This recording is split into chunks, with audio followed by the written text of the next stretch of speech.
హరే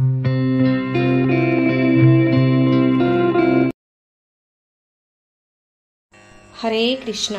శ్రీమద్భగవద్గీత 3వ అధ్యాయం కర్మయోగంలోని 37వ శ్లోకం.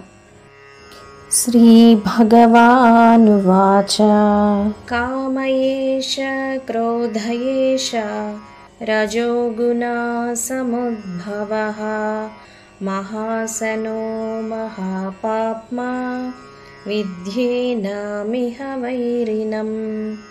మరొకసారి, కామయేష క్రోధయేష రజోగుణా సముద్భవః మహాశనో మహాపాప్మా విద్యేనామిహ వైరిణం.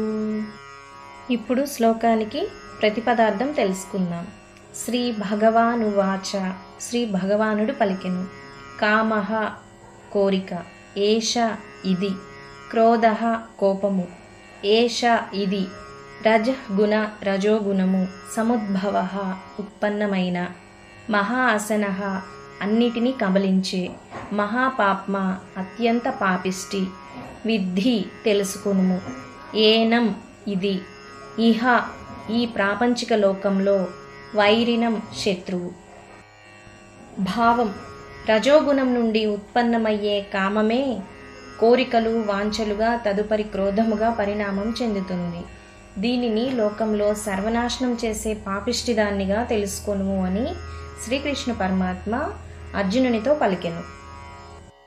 వివరణ: రజోగుణం వలన పుట్టిన కామము, క్రోధము మనకు శత్రువులు.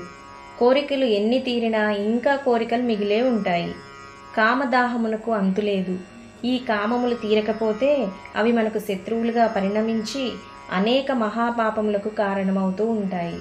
ఎవరో చెప్పినట్టు అందరూ పాపాలు ఎందుకు చేస్తున్నారు అంటే దానికి మూలం రజోగుణం.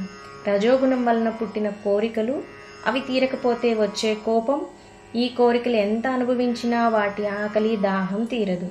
ఇంకా కావాలి ఇంకా కావాలి అంటుంటాయి. కోరికలకు తృప్తి లేదు. ఈ కామము, క్రోధము మానవునికి ప్రబల శత్రువులు. అన్ని అనర్థాలకు ఇవే మూలము అని శ్రీకృష్ణ పరమాత్మ అర్జునునితో చెప్పాడు. ఈ వీడియో నచ్చిన వారు తప్పకుండా సబ్స్క్రైబ్ చేయండి, లైక్ చేయండి, షేర్ చేయండి, కామెంట్ చేయండి. ధన్యవాదాలు.